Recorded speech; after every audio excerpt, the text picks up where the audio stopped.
All right. We just wrapped up our podcast with Rich Fields, and we were talking all Woo! about Oh my God, I'm sweating to death. I can't believe it, man. You guys put me through the grill. dude, it flew by. I mean, did. we have Fun. pages of notes. We didn't get to half of it. You're awesome. Thank you so much Yeah. for doing that.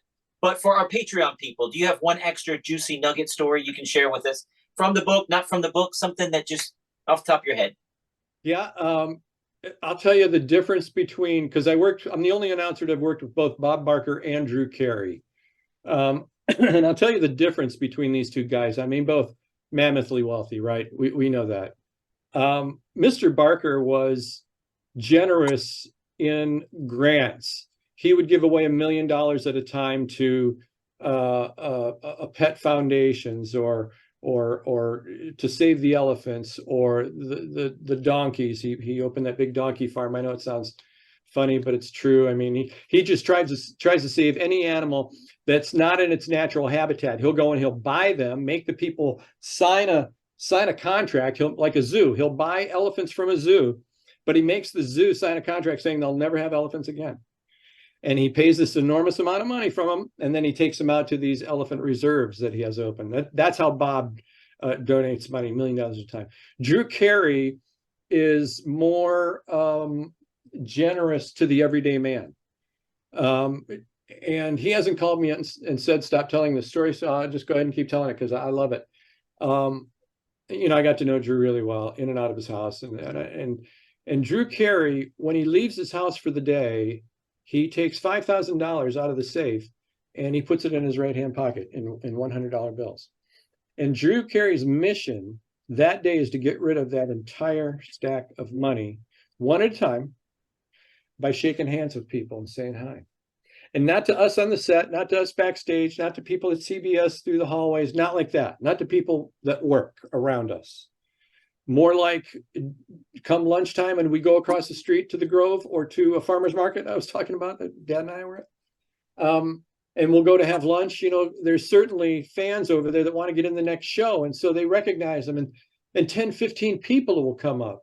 And Drew shakes everybody's hand. And after about the third or fourth person, there's a squeal when they realize, oh my God, there's $100 bill in my hand, and there's $100 bill. I didn't want to say anything. Oh my God, thanks, Drew. And he hands out $100 bills. And the more people that come, he's okay with, because he has enough in his pocket to give it to him. Wow. I mean, it's mind blowing. Yeah. That's, talk about generosity. Yeah. That's crazy. Wow, made me emotional. That's Drew Carey. That's Drew Carey. Yeah. So I don't want to take away from that at all, but this might, I don't know. I don't want it to sound bad. I was told that people who worked on different television shows and then worked on the Drew Carey show, that craft services, it was somebody that worked on Friends and they worked on Drew Carey show. Craft services at Friends was like celery sticks, and there was a buffet at Drew Carey show. What was the difference between Bob Barker craft services and Drew Carey craft services? During when I got there in 2004, remember, I'm going to be the last 3 years of Bob's reign. He thought he was done in 2004, ended up signing on for 3 more seasons. And when I got there, it was coffee, and on Friday there'd be donuts early. But early means for the crew who are grips and pulling cable and setting up and things like that.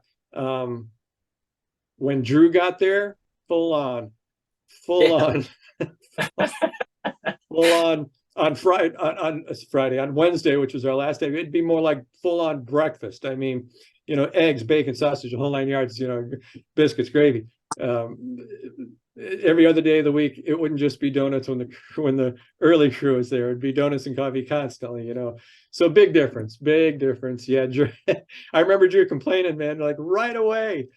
We might even have been rehearsing. We rehearsed with Drew for like a week or so, maybe 2. We all came in, we all did fake shows, like took a lunch, came back, did another show. It's like we had real taping days, trying to get Drew into the grind. And I can remember Drew, one of the very first, maybe second day, he was like, "Hey buddy." Drew starts every line with "Hey buddy, hey buddy."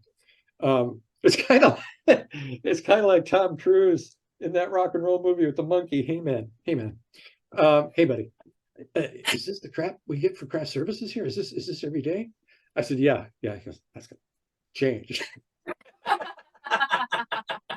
We never used to have a big wrap party.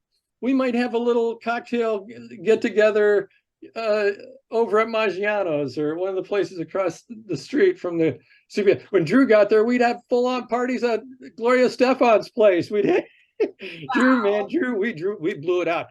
One time he rented out the entire Hollywood Social Club. I mean, this is a old billiards club where people like John Wayne were members of, and Johnny Carson. I mean, really, really cool place. He rented out the whole place, live band, the whole 9 yards, man. Drew Carey blows it out. Drew Carey contributed a lot to not only the upgrade in the craft services, but to all our parties, man. We always had a great party. And then he throw another Christmas party, always killer. That's awesome. That's awesome, dude. Yeah. Thank you so much for your time. That was great. My pleasure. My pleasure. Thank you. You got a football game to watch. I'm gonna let you go. Okay. Go football team, whichever one it is. Go football team. Hey, thank you, buddy. Check us out online at wesisley.com and patreon.com/Wes_Isley for behind-the-scenes videos, blooper videos, never-before-seen footage, discounts on merchandise, magic trick tutorials, and more. That's Wes Iseli, spelled WESISELI.